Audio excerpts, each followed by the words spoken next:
Hello, everyone, and welcome back to the Film Room Podcast. This is Season 2, Episode 34. I'm your host, Joe Baress, along with my co-host, Joby Fawcett. Joby, how are we doing? Well, Joe, in between trying to cope with what was an absolutely beautiful 3 or 4 days late last week weather-wise, to me, having snow on my yard today, we've got a lot of issues. So we're just trying to get the spring sports season going. Had a very long night on Friday. We're going to talk about that a little bit and get you ready for another big week. Joby, that's what I was going to ask you. You got snow? Do you have snow right now? We had snow, yes, of course, Joe. I live in Scranton right now. That's terrible. Yeah, somehow it went from 90 to 40, but that's where we live. So That's right. that's how it goes. But without further ado, as always, we are joined by our Times-Tribune Athlete of the Week. This week it's Bria Hill from Lakeland Track and Field. Bria, how's it going? Great. Hey, thanks so much for joining us. Just to let everyone know what Bria did last week in the Lackawanna Track Conference meet against Dunmore. She won the 100, 200, 400, and the long jump to lead the Lady Chiefs to a 107-31 victory. And then at the Walter Godek Twilight Invitational, she was the lone 3-event winner, winning the 100, 400, and 200, and getting the school record in the 400 and the 200. Bria, that's obviously a great week for you, but I don't know, what does a week like that and what does a meet like the Godek meet kind of do for you at this point in the season? Oh, Joe. We may have lost Bria. Go ahead. Setting me up for Spagnos and districts, kind of seeing the competition of. Did you hear me? Can you hear me? Yeah, we can hear you now. Okay, perfect. Sorry. Go ahead. Sorry about that. No, I'm in school, so it's like terrible internet. I understand. But yeah, it's kind of just setting me up for Spagnos and districts, kind of seeing the competition, and yeah, just setting me up to kind of see what's going on, and yeah. So, Bria, you and I spoke at the meet, and your first event was the 100-meter dash, and you had no plans of running that race No. at the start of the day. And you actually just recently started running it in full meet season. So it's a little bit overwhelming at a meet like that to run the first event being the 100 for you in your schedule. So what was it like? And it was such a tight race, and it was weird because Pia Zangardi of North Pocono was way out in lane 6, and you were in lane 2, so you didn't even see her. I mean, it was just an incredible finish. How great was it for you when you found out you won? It was amazing. I'm a very competitive person, and I think not really knowing what I was going to be able to do, especially because I haven't ran the 100 since literally 8th grade, kind of seeing what I could do, it kind of gave me a little boost of confidence, I guess, because, I mean, most of those girls have been running it for, forever, like since they were in 7th grade. So I think I ran it literally like 7th and 8th grade, and then I stopped. So kind of gave me a little bit of confidence, and it was just really, really good. And yeah, you seem to really build off that. Obviously, it's interesting to me. You go, I think you went from the 100 to the 400 to the 200. Yep. That seems like a very odd. Now, I've run in one track meet, just one. So I don't really know what it's like, but that seems like an interesting, basically my question is, what is it like going from event to event like that in that kind of order? Obviously they're 3 different races for you. Yeah, I was definitely a little bit scared that I would be a little bit fatigued for the 4. Especially kind of just running the 100, and then like the sun was out, so I was trying to stay in the shade as much as I could, just making sure I fueled myself, and I made sure to like put up my legs, and so I just kind of was ready for the 4, and then off of the 4 I was like, okay, just kind of let's get a 3 feet, and then I just kind of went into the 2, and I was like, okay, let's just do this. I made sure I fueled again after the 400. And just up from there. So, Bria, the 400 I know was your specialty last year. Yep. And it has served as the motivation for you coming into this year. You finished second at the District 2 championships in that event. And I know you put some painstakingly long hours and months and weeks into training for this season. Tell me about that race you ran at Godek, because it was your best 400 of your career, 48.7 on the FAT. I mean, but you looked so confident and smooth for the better part of the entire race. Kind of go through it with us. Yeah, I wanted to make a statement of some sort. And I'm a person that usually I'm very fearful when running. And I kind of was just, I came into the meet and I was like, I'm gonna show everybody what I've been doing and the amount of countless hours and drives and, indoor meets and stuff like that. I just really wanted to make a statement and show my potential to everybody, and not even just everybody but myself. Yeah, I want to ask you about this, and if I'm kind of saying this wrong, just let me know. You kind of said there, like, and you said in your Athlete of the Week interview that you run scared. Could you kind of explain a little bit of that? Because, like, obviously, I assume it's like you're running like you're being chased, but also you're kind of going into these races with confidence. So I don't know. Can you kind of explain that dynamic within yourself? I feel like, I have a lot of anxieties, and I think I'm more like scared of failure. Okay. So that's a big thing that, like, even though I do win these races and stuff, I'm still going into the next race still scared. But I feel like I'm kind of learning to finally, like, be confident in myself and, like, confidence in my training and my coaches, and just kind of listening to, like, what they have to say, because in the 400 that day, I usually, I said this in the last, I think, interview, but I usually get out pretty slow. And so my coaches kind of, like, tweaked little things for the 4, and I listened, and yeah, I'm just getting more confident and trusting in my coaches and my plan. So, Bria, last year you were a very important cog to the team's run to a District 2 championship, because you were able to give them a lot of depth in the sprinting events. Now, your sister was also on the team as a sprinter, and you were a member of that fantastic 1,600-meter relay. How important and how much did you gain knowledge-wise from being a member and running with all of those talented athletes from Lakeland last year? Yeah, not only were they my teammates, but my best friends, so that was just a plus. And they were older. I think it was most of the seniors, and even Kaylin as a junior. They just taught me so much. I was just a freshman coming in, and I had to step up, and I think they taught me a lot of, like, just different things. It could be anything, but I was just a freshman. I had so much, like, to do. I was on the winning 4x4 team, and I was in the top for the 400. So they just taught me a lot about everything, honestly. It just helped so much as a freshman, especially. Absolutely. Bria, now I not to be selfish, but I love telling this story of me running the 400. It's the only race I've ever run. Sorry, it was the 400 relay, and there was an exhibition, and they just threw me into it. They're just like, go run a 400. Like, I have no idea how to run a 400. And I go out and I'm like sprinting out of the gate, and Yeah. I heard like later that my friends were on the side and just saying, like, he's gonna die, and I did. And I'm coming down the straightaway. I pass the baton, luckily, run into the infield, trip into the long jump pit as the event's going on.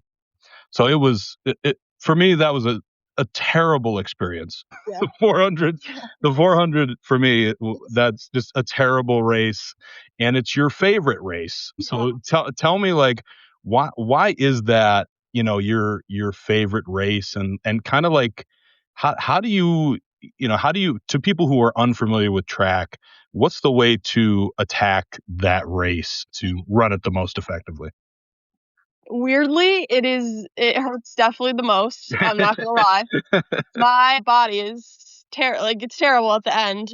But weirdly, I really like it. I like the challenge of not only is my body kind of shutting down, but it kind of is just my mind and kind of just my mind pushing me through the race. But yeah, I just not only it's honestly just a full sprint. Yeah. There's Okay. no really plan I have. Is Yeah. just kind of getting out in the start and saving some energy like by the 2 and then kind of just pushing yourself to the end. There's really no plan. I honestly just sprint it all out. And I think like my mom even came over to me and when I couldn't break a minute, I was just like she's like, "Bria, why don't you just full on sprint?" I'm like, "Mom, you've never ran this before. You have no idea how bad this feels." But kind of like different like sessions with my coaches, and we kind of tweaked some things of like thresholds and getting me more conditioned so I can push to that different level. Well, you certainly did. 58.7 is a spectacular time. It ranks 8th in the state for Class 2A so far this spring, Bria. I don't know if you're aware of that, but anyway. No. Okay, but so you know what you have to do, right? The Yep. state, you were there at states last year, so there's a lot of work yet to be done. But coming off of the Godek meet and having such a positive experience, and that was an exciting event on Friday. How do you kind of calibrate yourself? And obviously listening to your coaches is important, but you have to kind of gauge your body as well because we are only we're a month away from districts. Yeah. So tell me, Sorry, what was that? tell me what you have to do to kind of gauge yourself in your workouts. Yeah, obviously I'm not finished yet. I have so much like room to improve. There's so many just little things, but definitely making sure I take care of my body. Last year I had a stress fracture in my tibia. So definitely just making sure I take care and, ice and heating and just like the extra little things. That's mostly my top priority right now, but also getting in like extra workouts on the weekends and just different things like that, making sure I could do the same thing I did that me and just make a bigger statement. Absolutely. Bria, obviously you are, let's let everyone know, you're also a first team Lackawanna League Division III coaches all-star in soccer. The sports are, I feel like there's at least similarities to a certain extent in the conditioning probably, but how are you kind of able to balance playing soccer and competing in track and fields, on a yearly basis? Yeah, I mean, I love sports so much. It's something that kind of grounds me a little bit. And the way I balance it, I mean, I love soccer, but I'm not like fully like, how do I say this? It's not as important, I guess. I mean, I Yeah. love soccer, but not my number one sport. Right. So I'm kind of just having fun and, my sister was a great soccer athlete, so yeah, just I did it since I was little, so I kept doing it and I mean, I love it. But yeah. Well, Bria, I was very impressed with your performance. I know there's a great deal of pride from the Lakeland girls track and field program. And I know you're carrying a lot of that with you, and you have some big meets coming up, including this week against Mid Valley, which has its own stable of stars. So I want to wish you the very best of luck moving forward. You've certainly done that program proud with that performance in the 2 school. Thank you so much. Yeah. Thanks so much for joining us, Bria. We really, really appreciate it. Thank you.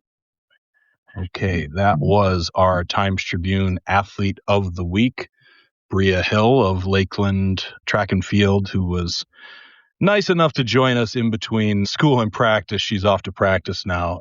So, I mean, Joby, you were there and you could get in depth with this for that very long meet. But Joey, it was long, but it wasn't horrible in terms of grueling because first of all, anytime the weather cooperates, it's a big help. Sure. And we just had some unexpected, I would think, spring weather. And the athletes, Joe, in track and field, we have had a great start to this season, the first 3 weeks, where, as you know, because you have to hear me or see the postings every night, these school records that keep getting broken. Okay. But if you're a real hardcore track and field, follower, which I don't know how many there are actually out there, but there are some. And what anyone who's really into the sport waits for are these big invitational type settings with the fully automatic clock. And on top of that, it was a great night. North Pocono's coach, Jason Sepkowski, and all of his people, his army of people who helped, the volunteers, the officials, everybody, the will timers. It was just a fantastic night. It has been since its inception. But the problem has always been they've run into some real tough weather.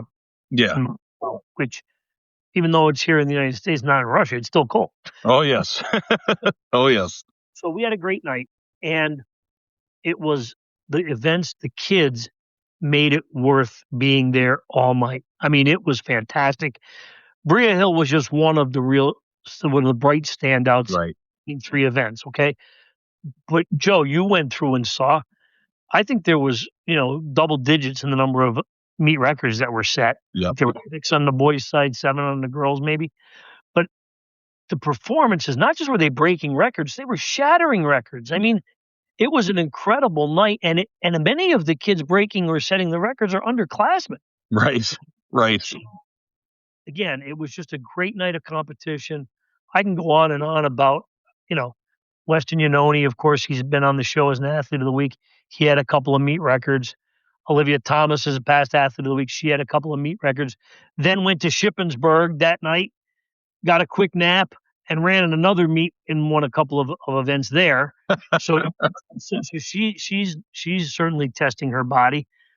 Even the athletes who we're not as familiar with here in the Lackawanna Track Conference from the Wyoming Valley Conference were terrific. Nevaeh Barron, I mean, it's a 39-foot triple jump. Yeah. And, it was a real credit to the kids. They all rose to the challenge. They rose to the occasion. And a number of those kids could have been considered for athlete of the week. Sadie Booths from Western Wayne, Joe. Yep. 141 feet, 7 inches in the discus. She's Pennsylvania #1 ranked in Class 2A for the season so far. It's also the best distance of any Lackawanna Track Conference athlete in the history of the area. So just a great night for competition. And Bria Hill was really one of the stars, winning the 3 individual gold medals. Yep, absolutely. And Joby, I know I always bring this up, so I hope it's not annoying to you and our listeners, but I've always loved that idea that will never happen of before, watching the Olympics or during the Olympics, you should just put ordinary people in these events and just see, how they do. It's just I look at, as someone who threw the discus, I look at 141.7. That's insane. That's an insane number for someone who, now granted, I never really trained to do the proper spins or anything, but I may have thrown the discus about 88 feet or something tops. So, to see a number like that and to see just these meet records, these times. Obviously, we just had Bria on. I can't imagine going from the 100 to the 400 to the 200, and just and also listening to Bria. Just I'm like, what's the plan running the 400? And she's just like, I just all out sprint. That's insane for someone like me doing the 400. It's an all-out sprint for 400. It's insane. I didn't want to say this to her, being on site, but in some casual conversations, I used to coach track as well. Yep. And I know one of her goals was to break the school record in the 400. Yeah. Okay. Her best previous time outdoors to Friday was a minute and some change. Okay. In the minute flat, and then some some decimal points there. But so you watched her. I've watched her run the 400 before. She was fantastic last year as a freshman. She was really the missing piece for that 1600 meter relay team that she was on. And so I watched her get out. And I've often said to anybody who'll listen, and not that I know too much more about track than anybody else, but if you want to set a school record in the 400, you do it in the first 100. You don't do it in the last 400. Gotcha. That will confuse people. They'll be like, what do you mean by that? Well, anybody who's trained for the 400, you have to hit certain flags at each 100, okay, of where you need to be pace-wise. And the point of the 400 when you have your most energy is the beginning, of course. So yes. So you kind of have to gauge your abilities on hitting a certain time at that first 100 where you push yourself harder. And then you kind of get yourself into a good rhythm on what we call the backstretch of the oval track. And then because she's a 200 meter runner also, she knows when she hits that 200 meter that she can go. She can pick up her over again a little bit. And she got out so quickly, I thought, oh dear, I hope, she got something left. Well, I knew who her goal was, and I knew what her attack and her approach was.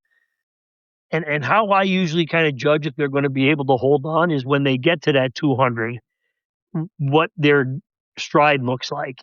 And Joe, she's if you haven't seen Bria Hill, she's a taller athlete. Mm-hmm. She has a very long stride, and she just looked great coming down the straightaway, and she had built such a big lead by getting out so quickly, and she finished very, very strong. And by doing that, that's how you set a school record. Right. She will probably tell you she lost her form a little bit in the last 10, 12 meters, which is common when you go out so hard. But yeah, she was just one of the athletes who did that, though. Aiden Janowitz in the 800, Joe, he shot out like a cannon. Mm-hmm. Again, that's a 2-lap race. So you're always kind of leery of, boy, did he kind of go out too quickly? He didn't. And he in 155 and change, and he set a meet record as well. So, look, the athletes today in high school are much different than the athletes certainly when I ran 38 years ago and when you ran back in your day. They're better trained. They're better schooled on the dynamics of where you want to be in certain parts of the races. Their nutrition is a lot better. Joe, you went out and had a quarter pounder with cheese before you had 3 crying out loud. Today they don't do that. They're watching what they eat. Yep. And they're, that's a long meet for them. So they have to make sure they're staying out of the sun. They have to make sure that they're warming up properly. And these kids today all can do it. And I'm telling you, Joe, anybody who can appreciate what we saw on Friday, if these kids can continue to improve, which they will, and the weather cooperates, we could have some really fantastic performance. Pick up the Times-Tribune tomorrow, Joe. You're going to see that not only were these performances meet records, we have a half dozen to almost a dozen kids who are ranked in the state now. Yeah. Yeah. That's fantastic. Great finish. Yeah, absolutely. Yeah. So there were, and I I'm sure this is our listeners' favorite part of the show when we pat each other on the back. But Joby, I don't know how you were able to post all those videos while keeping, everyone updated with live results at that meet. I really don't. It was crazy. Don't pat me on the back. I have to pat Adam Wilmot, a North Pocono graduate who runs Wool Time. Now he's retiring after this year, and he's going to be sorely missed because he has really upgraded the way our schools here are able to attack these invitational type meets. Mm-hmm. And he, of course, also is the host timer for Jordan Relays, Spagna Meet, the district championships, and the Phil Ticelli Junior High Champ.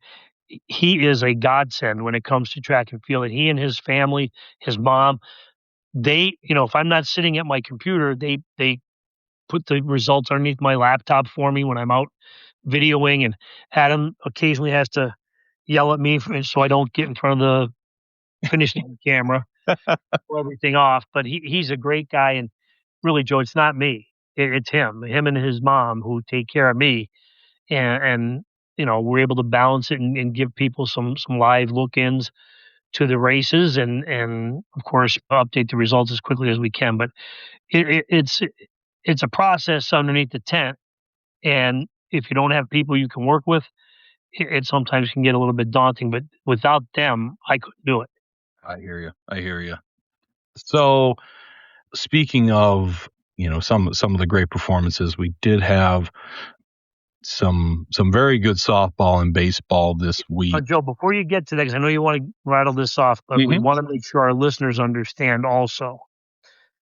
So, Weston Yanoni and Olivia Thomas, they've been athletes of the week before. Yes. Okay, so I know you're going to run through a lot of the best performances of the other sports, which will lead to some candidates for athlete of the week as well. Right. And people will probably be saying, well, holy smokes, Olivia Thomas set 2 meet records, and Weston Yanoni set 2 meet records, and Carter Slode set a meet record. Weston Yanoni and Olivia Thomas can't be athlete of the week again. Right. So that's our policy, and so you move to the next bunch of candidates, and we vote from there. Exactly. I'm glad that you said that, because sometimes I don't put what kids who were already athlete of the week, what they did in certain weeks. So I'm glad that you did point that out. So this week, Abington Heights softball, Avery Brister, she went 2 for 4 with 2 RBIs, including the game-winning RBI double in the bottom of the 8th to lead Abington Heights to a 4-3 victory over Freedom on Saturday. She also went 3 for 4 with a double, 3 RBIs and 4 runs in Abington's 18-3 victory over Wallenpaupack. Now, I do want to, there's a big softball game tomorrow, at least it's scheduled for tomorrow.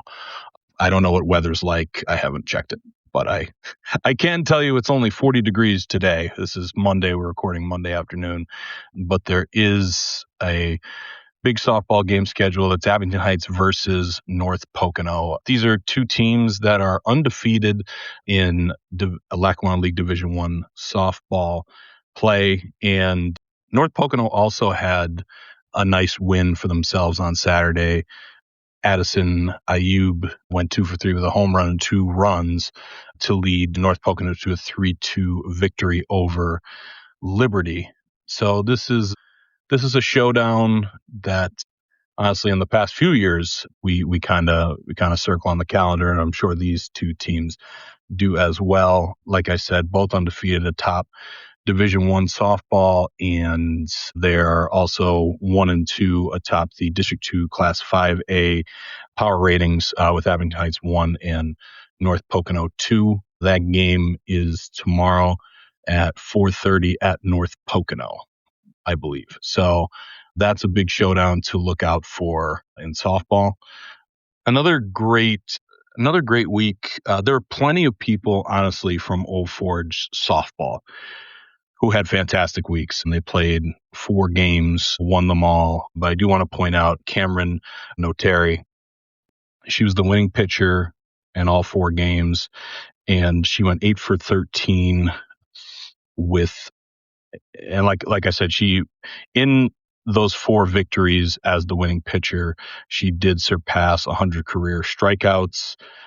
And this is a credit to Cameron. I don't want to go through each individual game because it'll take up the entire podcast. But yeah, 8 for 13 in the 4 victories, and was the winning pitcher in each one, in victories over Western Wayne, Lakeland, Dunmore, and Hanover area. So that's a big week for Cameron, and a big week for Old Forge in general.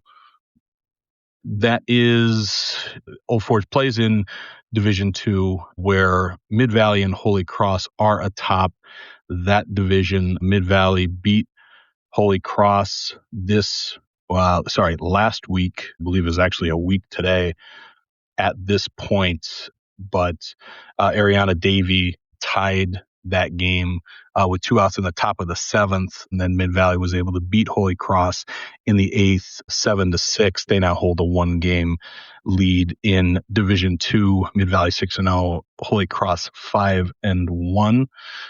Looking at the power ratings quickly, Mid-Valley is on top of 3A, and Holy Cross is atop 1A, with the aforementioned Old Forge is second in 1A. They had a very tight game, I believe, 2 weeks ago, where Holy Cross was able to pull it out 6-5. So there's some good softball there. Also on Saturday, softball had a heck of a Saturday, honestly.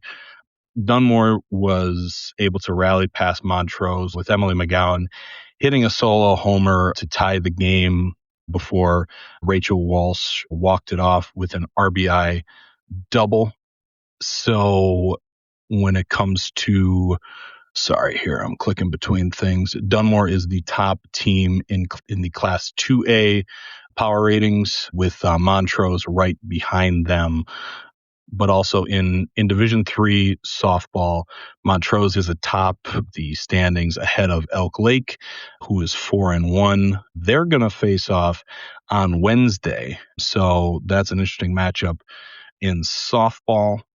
When it comes to swinging around to baseball a little bit here, Jake Bondi from Mid-Valley had a very good week. He went 3 for 3 with 2 home runs in an 8-6 loss to Wyoming area. Went 2 for 3 with 2 home runs and 5 RBIs, an 11-1 win over Holy Cross, and went 1 for 3 on a 9-6 victory over Riverside. That was their game against Riverside. That was a game where they trailed by 5 runs, and Mid-Valley was able to rally. Lucas Saraski had 2 big hits in that game. And that was Riverside's first loss of the season, actually. So those 2 teams, Mid-Valley and Riverside, are tied atop the Division II Lackawanna League standings, both at 5-1. And a very, very interesting race is in Division I, where Scranton, Wallenpaupack, Scranton Prep, and Abington Heights are all 4-2, and close behind. We got West Scranton and North Pocono, both at 3-3. That's going to be a heck of a division race there to see who comes out on top of the Lackawanna League. We've got plenty of season left, but that should be a very, very interesting one to follow. Scranton Prep had lost, I believe, their first 5 or 6 games of the season, and then they have won 4 of their last 5, I believe. Their only loss was a non-league game against Pocono Mountain East, but they beat Abington Heights, Valley View, Scranton, and West Scranton. So Scranton Prep's starting to get their feet under them. So that's that Division I race. That's going to be something to definitely keep an eye on. And in Division III, you've got Elk Lake at 4-1, Trail and Montrose at 4-2, Susquehanna and Mountain View at 3-2. So very interesting baseball races. And hey, listen, if Scott's at a game, be sure to follow. He has been picking them perfectly. He's been at some great baseball and softball games. So definitely be sure to follow. When you see him tweet out that he's at a game, keep your eye on it, because it's probably going to be a good one. I think he's like 7 for 7 this year so far. So that's my little softball baseball there, Joby. How'd I do? You did very well, Joe. And by the way, the Scott spot is where to be, baby. Yeah, that's right. He gets the teams elevate their play. They see him exactly. They're just like the chefs on Next Level Chef or Master Chef. They elevate their game when Scotty's in the building. So, hey, Joe, listen, you're talking about, we'll start with softball. We have, obviously, last year we had a state champion, so yep. we're pretty. We've had Mid-Valley won a state championship a couple years ago as well. So we know we've got some talented softball teams in this area and players. And, it just continues here this year. And I'm really looking forward to some of these matchups. I always like to say with baseball and softball, Joe, it's a lot like basketball where, the season is in halves in terms of the schedule, right? Yep. And the baseball and softball teams really have a difficult time of working things out with the weather. Yes. And getting pitching organized more so on the baseball diamond. But when we get into the second half of this season, of the league season, and the postseason is starting to come into focus a little bit, these teams really start to hunker down, and they get their pitching situated. They know who they want to go. They make sure that Nick Bradley is pitching in the game for first place at Abington Heights. Okay. Right. And, so these games will become a lot more intense. Yep. And I think there's going to be some excellent matchups here. The races are tight, as you pointed out, and it's going to make for a very, very, very exciting end of April, early stretch of May. Absolutely, Joby. I'm glad you brought that up because it really is difficult to kind of, I'm going to assume, although I probably shouldn't, that, it will get warmer more consistently. And these players will be able to settle in much better. So yeah, we got some really interesting races ahead of us, and and even looking at the Wyoming Valley Conference, I mean, Pittston has a great team, obviously in 5A. They've had some battles over the years with Abington Heights. You got Wallenpaupack in there at 8-3 and second in the 5A power ratings. Wyoming area topped the Class 4A power ratings ahead of Mid Valley, coming up, like I said earlier, with a big win over Mid Valley last week. Hazelton, always an excellent baseball team, a top Class 6A, and Holy Redeemer, a top Class 2A. So yeah, there's a lot of good baseball ahead, not just for the Lackawanna League, but also in District 2 as a whole. Joby, I do want to mention this, and I don't know if you want to say anything about it, but it's obviously worth mentioning. Girls basketball coach at Dunmore, Carrie Toomey, has stepped down after just, I believe, 4 excellent years as the head coach of the Dunmore girls basketball team. Obviously was a state champion with her daughter Sierra. And, I wouldn't say I was surprised. I mean, she wants to see her daughter play at North Carolina and, spend more time on family. So I definitely get it. But, even in her, her short tenure, well, I don't want to say that because she was an assistant under Ben O'Brien, who's gone on to obviously great things, as we have mentioned, at the University of Scranton. But, a great stint as head coach of Dunmore. Yeah, Joan, many people who follow the sport obviously probably saw this coming a little bit because, her daughter Sierra Toomey plays in North Carolina, as you mentioned, and she's playing a lot more. And she had an impact this year. North Carolina went to the tournament, and I know in kind of just exchanging some emails with Coach Toomey, her and her family did a lot of traveling.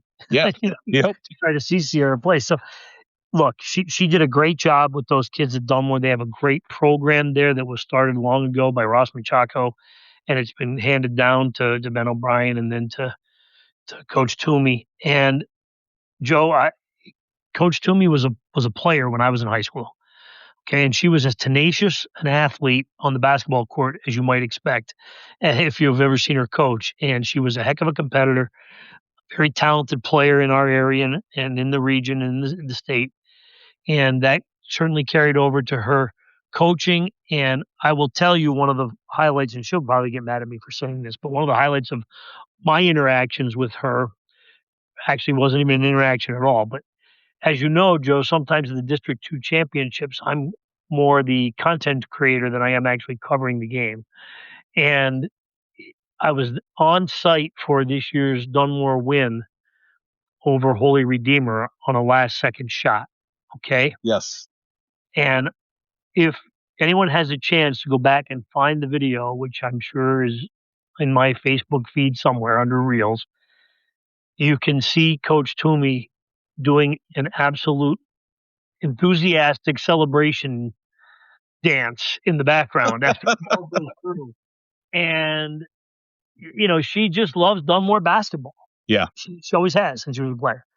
And her both daughters were a big part of the tradition of Dunmore and establishing that program, on the state level. And she has a lot to be proud of. The community will be sorry to see her leave the sidelines. I'm sure she'll be still ingrained in trying to help out the youth Dunmore program that feeds the varsity program. She's been a great, great ambassador for girls basketball, and I want to wish her the best of luck. And as I often say to people who are in my age bracket, Joe, I'm kind of old. Right? now, Coach Toomey's younger than me, so I want to make sure we make that clear. But I had the pleasure of watching her play in high school, and having the opportunity in this crazy world we're living in to see your children at that level, okay, and enjoying sports, and the great comeback story that Sierra Toomey is from that devastating knee injury during her junior year. Yep. I think Coach Toomey has earned the right to enjoy some of this. No doubt. I always encourage them, enjoy your families, because sooner rather than later, you're going to understand when they're all grown up and moved on. You don't want to ever say you missed anything.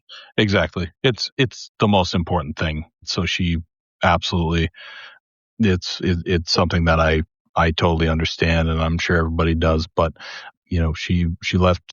She's leaving quite a legacy at Dunmore. So congratulations on her head coaching stint at Dunmore, and I hope she's she'll be able to enjoy a few more years of obviously watching Sierra Toomey in North Carolina. So good. I'm a North Carolina fan, Joe, so I'll be also tuning in. Yeah, listen, following her career. Listen, I do, I think it means something. I do root for her, even though I am a Duke fan. But yeah, so, and I'll be honest with you, she, watching a few of her tournament games, obviously they played UConn. She played really well in that UConn game. There were even times where just her presence, you could tell there was, she was making a difference. So very excited to see what she's going to do in the next few years at North Carolina. Joby is what's coming up this week that you're going to be looking at? I know that I'm sort of holding you up here because you got to get out to a volleyball match, but what's coming? What's on tap for this week for you? Well, Joe, we have a very important volleyball match. Is why I'm going out today. I'm taking the trip back north to Blue Ridge High School, which they are expecting a packed gymnasium as Valley View visits the Raiders in a very important Lackawanna League boys volleyball match. And here's why, Joe. So Valley View leads the league, undefeated in league play. Blue Ridge, Western Wayne, and Abington Heights are all following closely behind with only one loss each. Western Wayne and Abington Heights play tomorrow, which will be Tuesday. And so Blue Ridge will play Valley View tonight. And so obviously we can all do math, Joe. We, supposedly we're taught how to add and subtract. So, one team is going to win and one team is going to lose, and that's going to have a big impact on the standings and where these teams are headed as we enter in, believe it or not, the last 2 weeks of the regular season in league play. So it's going to be intense. I'm really looking forward to the matchup tonight. Valley View is only in the third year of its program on the varsity level, and I really admire what has happened there at Valley View because, Joe, it was a real grassroots project, both boys and girls, because most teams have to go through what they call the initiation process. As a program, you have to kind of show you can be established, and consistently, you have to, I guess it's a 1 year waiting period where you play exhibition games. And sometimes that can leak over to a second year, just to kind of get, the feet underneath the program in case there was a lot of seniors on the team or whatever. Right. Well, Valley View jumped in like a cannonball and they went at the varsity level. They had such a great interest. They had so many kids come out for the two programs. They said, listen, we're ready. We're going to play at the varsity level. We have enough kids in the program. In fact, we probably have too many. And we are 2 years removed from that process. And Valley View is contending for a division championship, and I believe it is third in the District 2 Class 2A power rating standings behind two consistent powerhouses in Crestwood and Holy Redeemer. So I'm looking forward to it. Luke, I had a chance to talk to Luke Stevens from Valley View over the weekend, Joe. And he's a young man who played volleyball before he played at Valley View, but he was really instrumental in getting all of his friends to come out for the team. And, he encouraged guys who weren't necessarily baseball players or track and field players or tennis players. And he had great response from his classmates, and it's worked out great. And this team is a very well coached team, Bill Shutter, and I admire what they've achieved so far, and it's going to be a very good matchup between a Valley View team, which is an up and coming team with a lot of talent and obviously playing very well, against a Blue Ridge program that is really steeped in tradition. Now, this is a younger version of Blue Ridge, probably a year away from being a real dominant force, but Coach Lori Zick is the best in the business. I mean, she's terrific. She's I think a 4-time Coach of the Year, boys and girls, and she's done a great job with building the enthusiasm for the program. And trust me when I tell you, Joe, for people who don't realize, at Blue Ridge, it's a very small gymnasium. It's old school, and this is their sport in Blue Ridge. For you being a Holy Cross graduate, you go to those massive venues. You used to fill them up, Joe, with the fan base and the loyal following for the Crusaders. At Blue Ridge, this gym is going to be packed and it's going to be loud. Yeah. They love volleyball at Blue Ridge. That's awesome. That's awesome. So, Joby, looking at the schedule again, I don't want to, put you at places, but it looks like that should kind of be an interesting tennis match there on Wednesday, Holy Cross at Abington Heights, And here's with this. Let's hope the weather cooperates. Right. Exactly. This match was supposed to be played about a month ago. Right.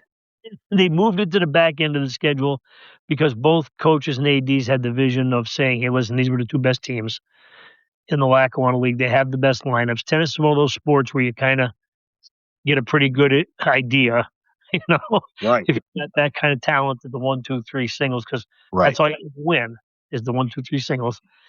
And not that doubles aren't important, but if you have those 3 kids that can really, play, you're at an advantage. So let's hope we get this one in on Wednesday. I'm looking forward to it because I do know Holy Cross, again, they're a Class AA program, and right. Alex Harrison is terrific. Ray Zhang is having a great year. Those are 2 kids who were back from last year who were league all-stars. Harrison was an all-region player. And, the lineup at Abington Heights, the names are a little bit different, but they're not really. Right. Prayush Mayala is, his brother was a 2-time Times-Tribune Player of the Year. William Marp is his mom, Kelly, is the longtime coach of the girls team, and he's an all-region player. And Brady Comstock, his dad, Art, was an all-region tennis player, and he, he's been with the program since he's a little kid. So it's going to be a good matchup. Everything kind of favors Abington Heights. Right. So we'll see how it comes out. It should be competitive. Oftentimes for Abington Heights, and let's, be honest with everyone, they are the premier boys program in the Lackawanna League, and some of their matches are kind of ho-hum. Right. Right. 5-0, 5-0, 5-0. I believe they're 9-0 in all 9 matches, or 5-0. So right. So we'll see. It should be entertaining, and at the very least, we'll get there, and we'll get to see the top 2 teams play head to head, which is what you want to see. Exactly.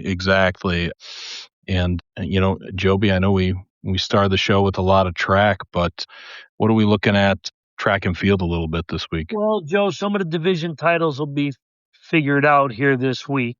Okay, we have a very short season in track in terms of the dual meets.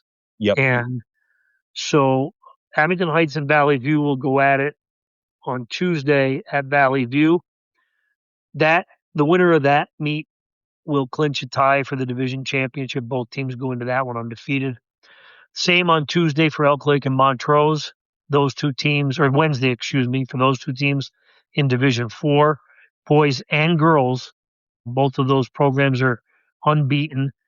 And so the winners of those will take a step forward and clinch a spot for the division titles. And the same, I believe, Mid-Valley and Lakeland are going to be meeting head-to-head on Wednesday as well in the girls' standings. So, we have, I think, 2 regular season meets remaining, and then we get into the Jordan Relays, the Spagnas, and then the District 2 championships leading up to the state championship in Shippensburg on Memorial Day weekend.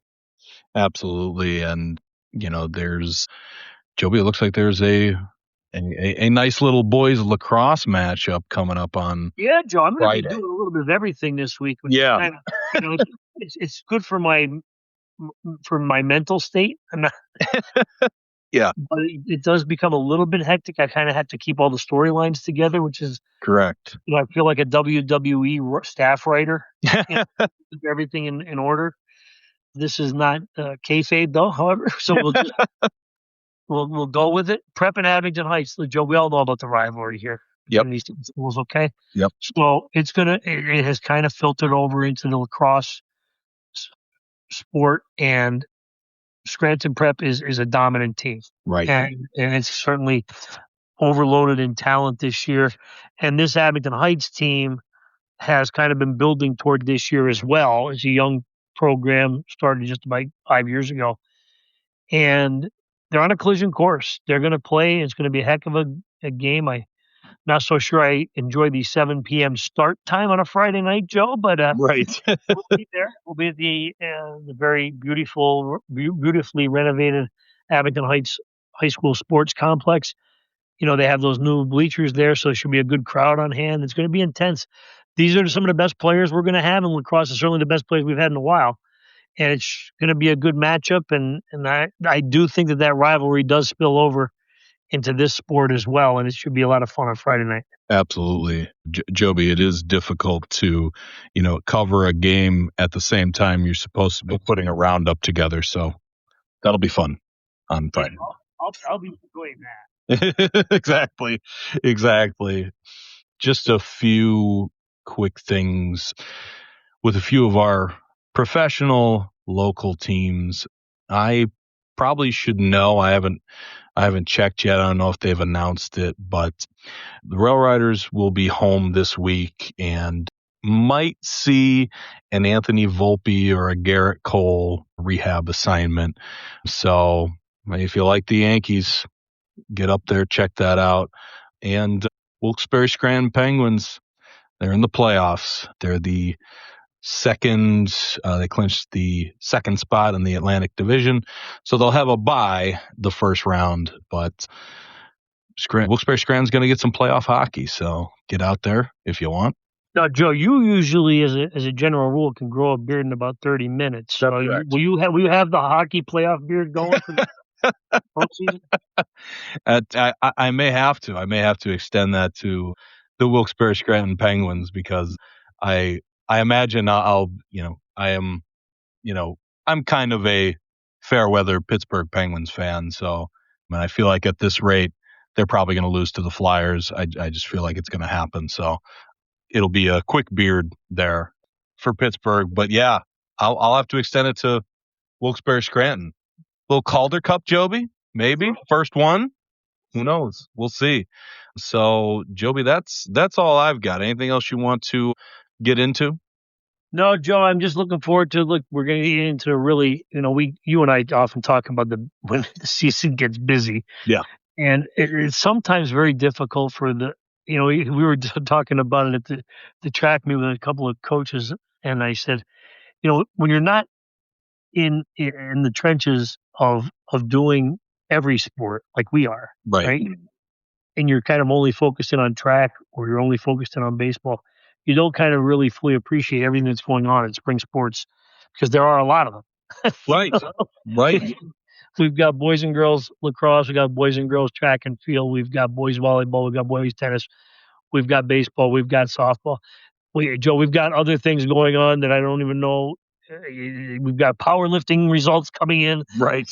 You're trying to even take one deep breath, and the next thing you know, you have something else to work on. But we are really, that's going to get amped up here in the next couple of weeks because, as I mentioned, we're getting to the end of some of these regular seasons and we get into the postseason. And really, really busy. So we're, it's a fun time of the year, but it's a busy time of the year for us. Exactly. And, so that's why you gotta visit the website, times-tribune.com/sports. Follow us on X @sportstt. Follow us on Facebook and Instagram, Times Tribune Sports.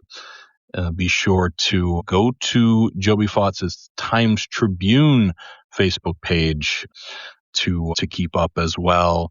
A perfect example there was Saturday. I'm just simply trying to take advantage of the nice weather and cut my grass. Right. And I'm getting peppered with results from the Jack Roddick Invitational, from the Square Deal Invitational. And, it just keeps happening. And I appreciate the contributions of everybody helping me out, sending me school records and everything like that. So, but that can happen. You're just trying to, I know you like to get a picnic in on Saturdays, Joe.